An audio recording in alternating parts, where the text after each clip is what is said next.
Okay guys, here's this 1965, it's called a Surf Rider camper. That's, I guess, kind of the lingo or whatever you want to call it for the what it was called. Outside's in pretty good condition, as you can see. It does have some hail dings on it.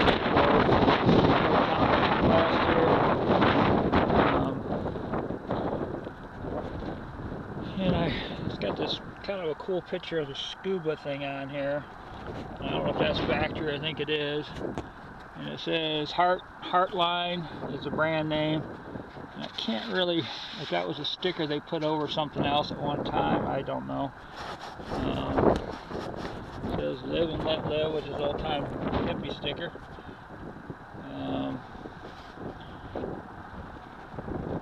But the outside is in fairly decent condition. The inside needs a total revamp, and I'll show you here in a second. This is probably where the water tank went. You can kind of read on here, so you can read it, and you really got to lean down. And I don't know if I'll be able to see it. Yeah, I guess you can see it in this video. It says Surf Rider, the VIN number. But the door is going to need to be restored on the inside.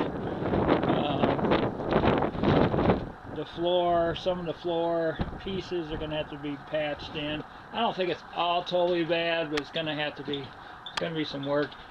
A lot of these personal effects that you're going to see will not come with it. They're just pretty much garbage. I think this was one of the drop-down beds, and I think that would have folded up or something. I never had it folded up, to tell you. This is where the dinette used to be. Used to be the kitchen was there, refrigerator used to be there, and the sink would have been there, and the stovetop would have been there too. But somebody has went through at one time and took all this stuff out. It wasn't me, it was way before I got it. But like I said, it needs a total revamp inside.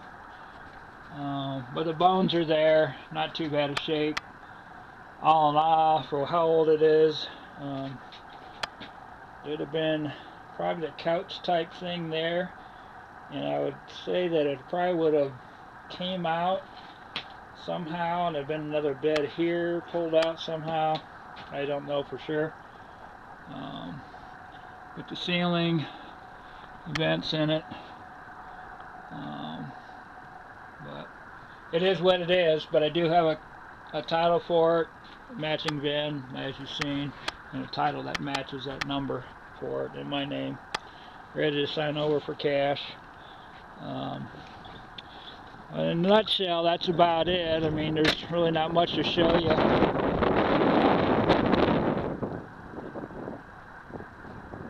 Other than what I'm showing you. I know underneath some of that hardboard or that blackboard or whatever that they put underneath here, you can see it. Some of that's going to need to be replaced. Maybe not all of it, maybe just on this side it looks like. Maybe on the sides, left and right side, on the outer edges. I think the center will be alright.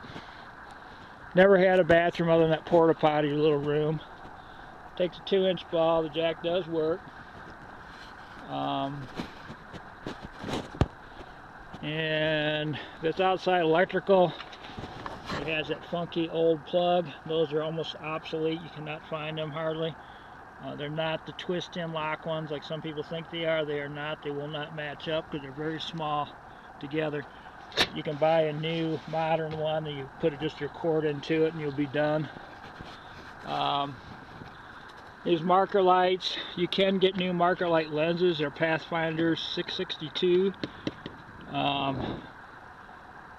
think for the most part, most of them have the bulb holder, and you could probably make them work. You can buy new lenses on eBay for them because I bought them for another camper a while back. And you can get used ones. It's kind of cool to have a teardrop. This one here definitely is going to need a new used one or one to go with that because the bulb holder is gone on that one. Bulb holders are up there on those. If you clean them up, you should be able to get them to work, I would assume. So there's at least one, maybe two, maybe three even, that might need to be replaced, maybe not, but at least two for sure.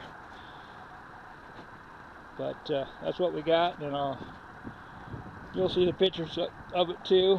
No propane tanks, no wiring for this thing, no wiring for the lights. It's hanging down there. You could probably splice into that wire and it goes to the back, but there's nothing coming up the front, so you will have to bring a pair of stick-on lights like Harbor Freight to get this thing home. As far as the tires go, I can get the 13-inch tires.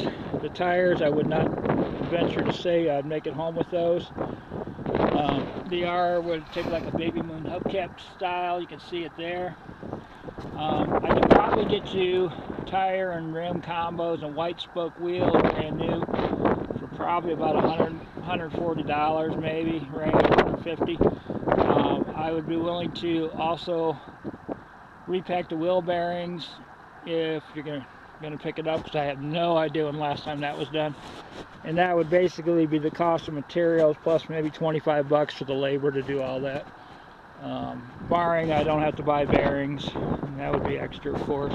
I would have to buy seals, the grease I've got. I'd have to buy a can of brake cleaner too to be able to clean that up, to be able to reassemble that.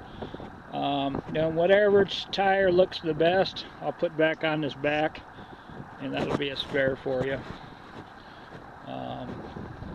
And if you decided to go with the white spoke wheels, whoever buys it and pays for that, those two tires, you can keep the wheels and tires if you want them. If not, I'll dispose of them for you.